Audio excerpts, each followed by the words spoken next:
Army के जवान को इस तरीके से मारा गया है, खून खौल गया। मन कर रहा था कि अभी आग लगा के शरीर में कूद जाऊं। मारा कैसे पहले हम बता रहे हैं तुमको, में पकड़ लूं उसको, जितेंद्रवा को, जल जाऊं उसी के साथ। मतलब एकदम खून खौल गया। अगर उसको खुला छोड़ दिया जाए, अगर उस यूनिट और बटालियन से उसको परमिशन दे दिया जाए कि तू जो करना है कर दो, साले एक पुलिस वाले को चुन के मारेगा। एक देश की सुरक्षा का जिम्मा जानते हैं किसके ऊपर होता है? आर्मी के जवान के ऊपर।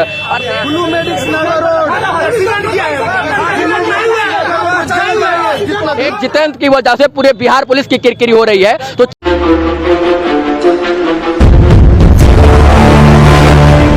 आर्मी के जवान को इस तरीके से मारा गया है, खून खौल गया। मन कर रहा था कि अभी आग लगा के शरीर में कूद जाऊं रक्सौल में, पकड़ लूं उसको, जितेंद्रवा को, जल जाऊं उसी के साथ। मतलब एकदम खून खौल गया कि यार जो देश के हम अगर सुरक्षित है कि आर्मी के जवान की वजह से, चाहे वो कहां पर भी नियुक्त हो, हमको फर्क नहीं पड़ता है, एलओसी पर हो, एलओसी पर हो, हमको तमाम चीजों का ज्ञान नहीं है, लेकिन फिर भी हम कोशिश करते हैं कि जो है आर्मी की अगर आवाज मैं बन पाऊं, उसका छोटा सा किरदार बन पाऊं, तो मैं अपने आप को सौभाग्यशाली मानूंगा। तो जो एक चेष्टा होती है वो खींच लाई यहाँ तक। रवि भाई, एक आर्मी का जवान कहाँ बॉर्डर पर काम करे या कहीं भी, उनके परिवार आज सुरक्षित नहीं है। हमारे बिहार यूपी में कहा जाता है कि जो बहुएं की शादी होती हैं वो 1 साल तक घर के आसपास लोग नहीं देखते हैं। उनकी आज बहुएं रो रही हैं, ये कितना दुष्कर्म बात है। देखिए, इसमें हैवानियत नजर आ रही है। ये पुलिस वालों को रक्षक कहा गया है, लेकिन हम भक्षक अगर पुलिस वाले बन जाएंगे तो क्या स्थिति होगी एक परिवार के ऊपर? मतलब एक देश की सुरक्षा का जिम्मा जानते हैं किसके ऊपर होता है? आर्मी के जवान के ऊपर। और देश के अंदर लोगों की जिम्मा सुरक्षा का जिम्मा होता है पुलिस के ऊपर। लेकिन आर्मी तो अपना काम अच्छे से करती है, नो डाउट, कोई दो राय नहीं उसमें, बहुत अच्छा आर्मी के लोग काम करते हैं। लेकिन जो यहाँ दलाल पुलिस वाले वो लोग हैं, कुछ दलाल, वो सारे जो है ईमानदार पुलिस वालों को बदनाम करने का प्रयास करते हैं। और यही कारण है कि एक तालाब मछली जो है, एक मछली पूरे तालाब को गंदा कर देती है। तो जितेंद्र जैसे ठग, दलाल, घुसखोर पुलिस वालों की वजह से सारे पुलिस वालों को बात सुननी पड़ती है। एसपी साहब अच्छे बुरे नहीं हो सकते, डीएम साहब बुरे नहीं हो सकते, लेकिन उस दरोगा की वजह से, उस इंस्पेक्टर की वजह से, उस जितेंद्र की वजह से डीएम साहब और एसपी साहब को भी गालियां मिल रही है। तो सैनिक तो अपना काम अच्छे से कर रहा है, लेकिन देश के अंदर जो पुलिसिया व्यवस्था है वो अपना काम अच्छे से नहीं कर रहा है। जिस दिन पुलिस के लोग आर्मी के जवान की तरह ईमानदार हो जाएंगे, उस दिन देश का में प्रगति आ जाएगी, देश का विकास होगा। जिस दिन घुसखोरी, मक्कारी, दलाली, चोरी बंद हो जाएगी, सारा संरक्षण में कार्य होता है जो है पुलिस के, तो उसके ऊपर बहुत ही जरूरी है कि आप ईमानदार बनिए। काहे कि आपको वर्दी पहनाई जाती है तो संविधान की, इसके बाद मर्यादा की, वर्दी की कसम दी जाती है। और जब आप मर्यादा और संविधान की कसम भूल जाइएगा तो सोचिए देश किस गर्त में जाएगा। और देश को बर्बाद करने का काम ये पुलिस वाले निरंतर कर रहे हैं, और वही काम जितेंद्र ने किया है। रवि भाई, आपका मैं वीडियो लगातार देखता हूँ। पुलिसकर्मी जितेंद्र जो है वो 4 बार सस्पेंड हुआ है। हाँ। मेरा घर बगल में बजिया है। सस्पेंड क्यों हुआ? किसी ने सवाल पूछा? नहीं, किसी ने। क्योंकि वो दलाली लेता है, घुसखोरी लेता है। रक्सौल बॉर्डर, जो रक्सौल है वो बहुत बड़ा बॉर्डर है, इंटरनेशनल बॉर्डर है। बिहार में शराब बंद है, रक्सौल के उधर जो है नेपाल में शराब चालू है, होली आ रही है, शराब का सप्लाई ढेर मात्रा में होगा। वहां जो भी पुलिस वाला होगा वो राजा बन जाएगा 3-4 दिन में। तो वो सस्पेंड क्यों हुआ? अगर उसको समय से पहले उसके ऊपर कार्रवाई हो जाती तो ये दिन नहीं देखना पड़ता है। एक जितेंद्र की वजह से पूरे बिहार पुलिस की किरकिरी हो रही है। तो 4 बार सस्पेंडेड पुलिस अधिकारी को वहां पर क्यों नियुक्त किया गया, ये सवाल है। उसे नोटिस क्यों नहीं मांगा गया, सवाल का जवाब उससे क्यों नहीं मांगा गया, और उसे कार्य क्षेत्र में क्यों रखा गया? उसे बर्खास्तगी के बाद, उसे सस्पेंशन के बाद भी उससे काम क्यों लिया जा रहा था? सवाल है ना। अगर यही चीज समय रहते पूछ लिया गया होता तो यह स्थिति उत्पन्न होती नहीं। इतने लोग बेरोजगार थोड़ी हैं। अनिकेत भैया, आप बेरोजगार है क्या? अनिकेत भैया, चाचा आप बेरोजगार है क्या?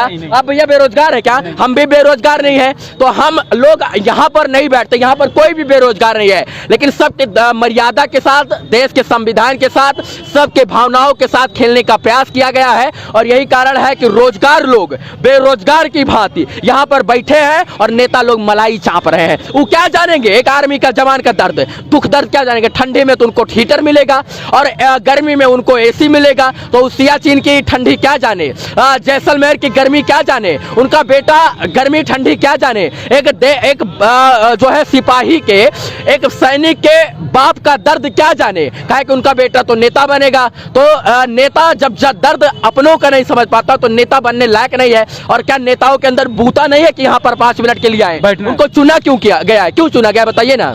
हम लोग सुनने के लिए। अरे जब वोट होता ना तो मेढक की तरह ही दे भीख की तरह वोट मांगने आ जाते। बेवकूफ है लोग, मर्यादा भूल गए हैं कि एक नेता का काम क्या है, वो भूल गए हैं। एक नेता का काम ये है कि अगर आम आदमी के साथ कोई परेशानी हो तो उसके साथ कंधे से कंधा मिलाकर सबका साथ खड़ा होकर सबका विश्वास जीतने का प्रयास करे। लेकिन नेता अब हैवान बन गए हैं, नामर्द हो गए हैं, तो कहाँ क्या कौन बनेगा नेता? शिक्षित नेताओं को जब तक हम लोग नहीं चुनेंगे तब तक नेता हमको ठगने का प्रयास आए दिन करता रहेगा। हमारे अनिकेत भाई हैं, 12 विधायक हैं, 3 सांसद हैं, कहाँ गए? आया कोई? चाचा आया कोई?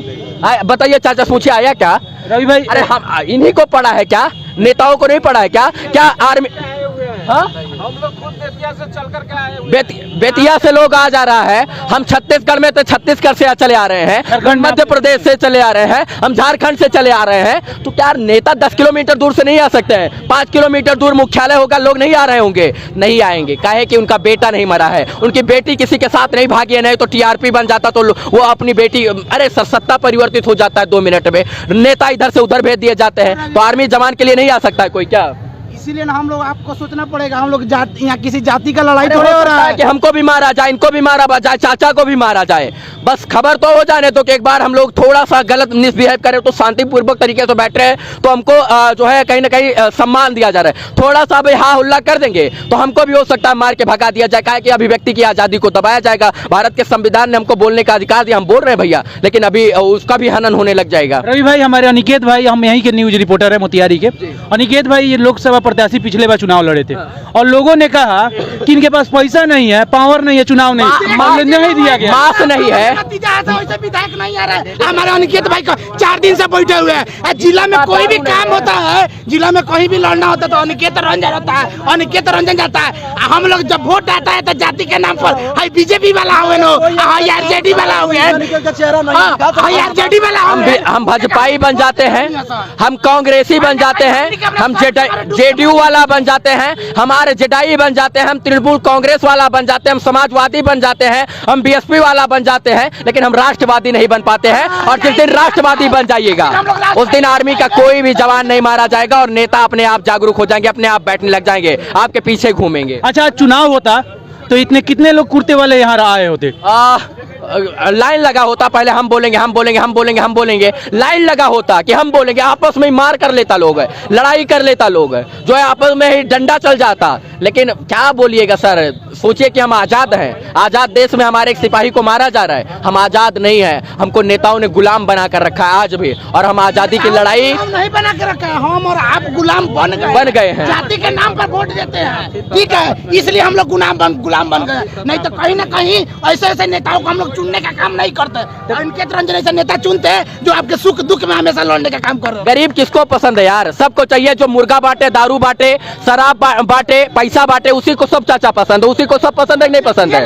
सामने नहीं आ रहा है, सही कह रहे हैं। कहीं ना कहीं हम लोग इसी के चलते 50 आदमी हैं जो समाज के लिए लड़ते हैं, वहीं बैठे हुए हैं और जाके कहीं एसी में बैठा हुआ है और एसी का हवा खा रहा है। आप लोग जब वोट आता है तब हाथ जोड़ के आएगा भैया वोट, पार्टी के नाम पर चलो नहीं, बीजेपी से बढ़ेंगे के वोट देता नहीं, हाई आरजेडी के नाम पर बढ़ेंगे के वोट देता नहीं, लेकिन हाई गरीब लेके के वोट ना दी। और यहाँ नेता नहीं आएंगे, जानते हो क्यों? क्योंकि अनिकेत बैठे हुए हैं यहाँ पर, ही चाचा बैठे हुए हैं, ये बैठे हैं, उनको पता है कि यहाँ पर हम जाएंगे तो हमारा दाल नहीं गलेगा, यहाँ पर आएंगे ना तो सभाएं भंग हो जाएगी, जो इतने सम्मान से चल रही है, जातिवाद में बांट देंगे, है ना।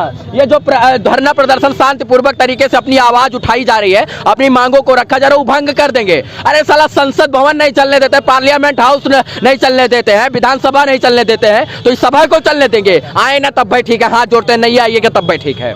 तो क्या रवि भट्ट आए हैं, न्याय दिलाएंगे? और देखिए हम भाई जुडिशरी तो है नहीं, न्यायपालिका, हम आवाज उठा सकते हैं, हम इंसान हैं और इंसान से के रूप में इंसान, भगवान ने इंसान पैदा किया तो इंसान की भूमिका निभाएंगे। यहाँ पर बैठेंगे जब तक हमारे अंदर बोलने की क्षमता है, अपने आवाज से लोगों के बीच आवाज पहुंचाएंगे और निवेदन कर सकते हैं, लड़ाई नहीं। लड़ाई करेंगे तो फिर जो है बहुत गलत हो जाएगा। निवेदन करेंगे कि एक आर्मी के जवान के साथ गलत हुआ है, माने डीएम साहब पर हमको भरोसा नहीं, एसपी साहब पर भरोसा नहीं, नेता पर भरोसा नहीं, न्यायपालिका पर भरोसा, जुडिशरी माननीय जज साहब, माननीय न्यायालय इस मामले में संज्ञान ले, त्वरित प्रभावी कार्रवाई करे, हस्तक्षेप करके माननीय न्यायालय जो है एक सैनिक को न्याय दिलाने का प्रयास करे। बस इतना ही। जय हिंद।